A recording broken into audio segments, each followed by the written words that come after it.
on the majestic journey of the Danube River in Europe. It happens to be one of the longest rivers in Europe. And so here our journey begins, or ends. Back to the beginning.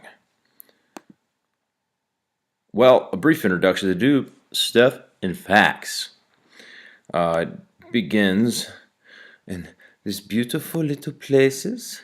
Look at the little villages. In Europe, they call the countryside where houses are all together little villages. Donshinga. What a word. That's actually a village. See, here's the Black Sea, and you can see Romania and Bulgaria. Over here's the Russia, Mother Russia, and the Ukraine. Beautiful, beautiful. 10 countries the Danube runs through. Take a look.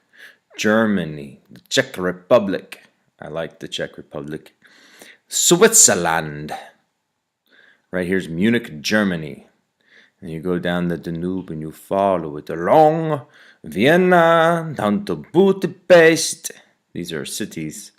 Some of its little runoff rivers, go down to Croatia and Serbia, Macedonia, and it runs all the way through Romania. It doesn't quite touch Hungary quite so much, but Bulgaria, and it lands in the Black Sea.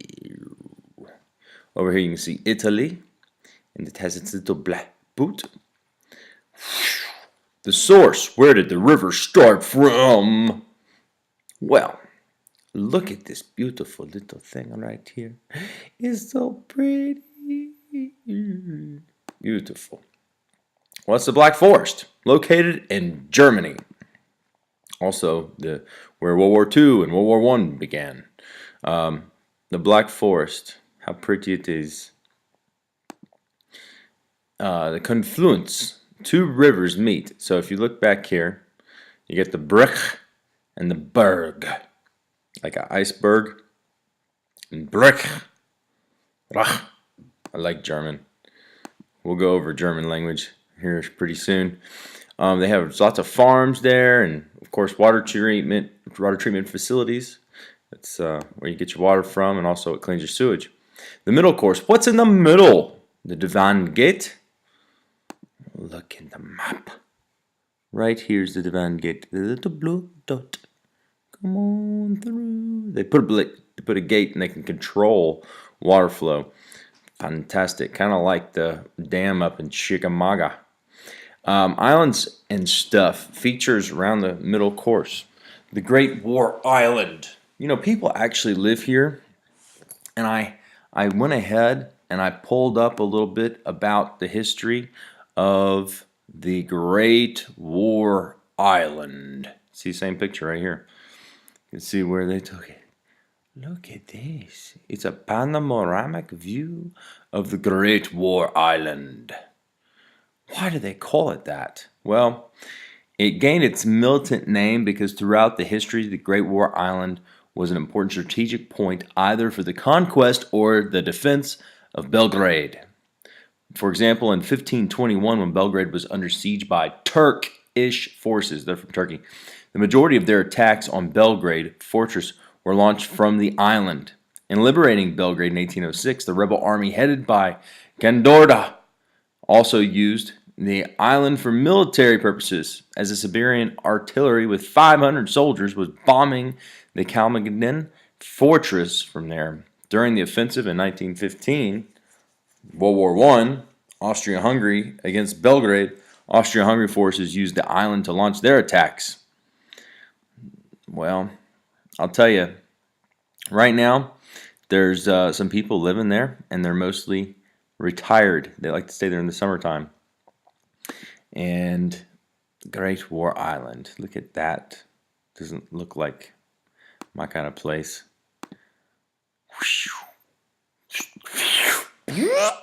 The Danube Delta. Ooh, I like deltas. Low lying, beautiful flowing water. And the lower course, it just gets more and more scenic. Let's go to the mouth of the river. Back it up a little bit. Let's go in here. I like this map. Again, it just runs right on into the Black Sea and it fills it up.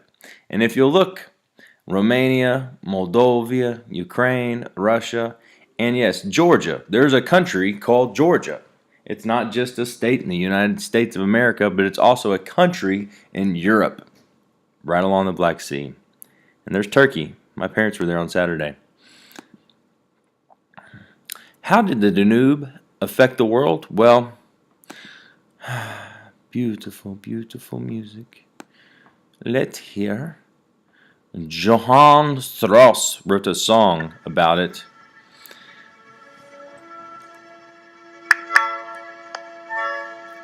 The Blue Danube Waltz.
A very beautiful song, and I hate to cut it short, but you can't listen to music all day long.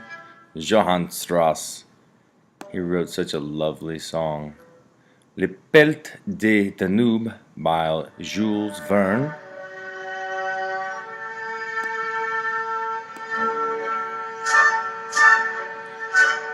Well, problems with the Danube? It floods. And there's a few endangered animals. Maybe disappearing. The Danube? It goes through 10 countries. I have a strong feeling that the majestic journey to the Danube has just begun.